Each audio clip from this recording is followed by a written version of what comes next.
It's 3 a.m. in the Woomera to Gladstone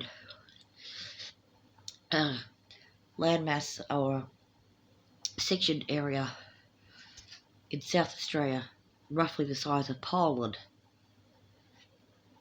It's 2 days to go until the next scheduled bombing that occurs.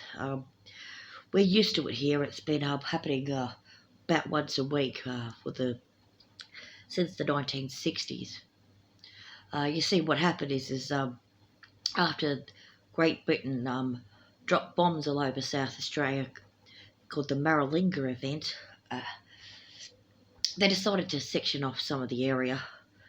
Yeah, an area the size of Poland was considered a small gesture to suit the global elite's military-industrial complex.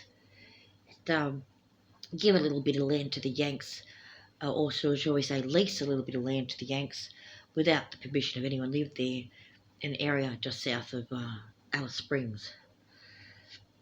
And so Pygate facility has an eye over everyone in Australia.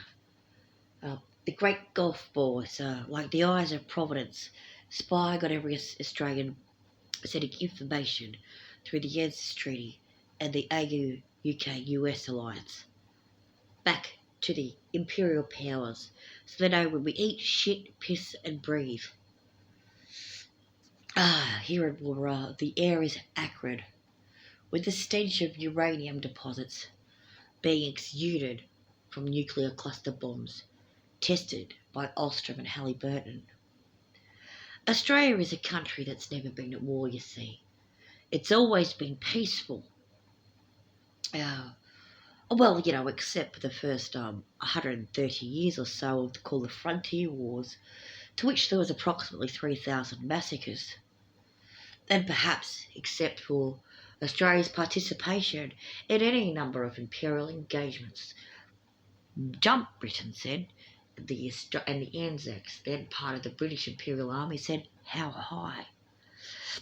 Of course, that all changed, didn't it, when Woomera declared zone happened. After Maralinga, Australia was upset and thought their big brother America would come to their rescue, and that they have. We are now in the running to become the duchy of the artificial intelligence agenda, courtesy of Mr. Musk, Mr. Sachs, Eric Schmidt, who else? Oh, Zuckerberg, whoever's behind that Chinese deep-sea crap, and so on and so forth. Mark Cuban, and the name that we don't like to mention because we hear it too fucking much, Elon Musk. Heil Shitler, Heil. Heil Shitler, Heil. Heil Shitler, Heil. The cities are overcrowded. Approximately 80% of the population lives in cities. So we, in a tiny remote community, just nestled on the edge of the Woomera declared zone, feel liberated from the pressures of having to pay 90% of our rent. 90% of our income as rent or mortgages that we can't afford. Isn't it wonderful that we don't have to have a job at all because one isn't available? And, of course, bottled water is expensive. We more than pay for the price of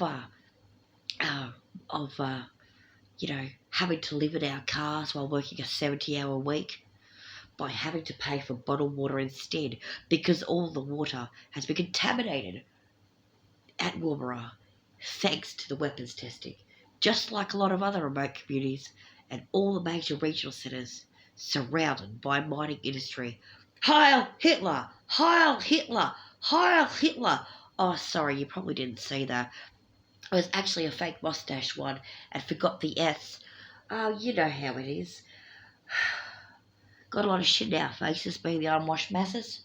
Anyway, as it turns out, approximately 40% of the Australian population are migrants from overseas, and many of them are actually refugees.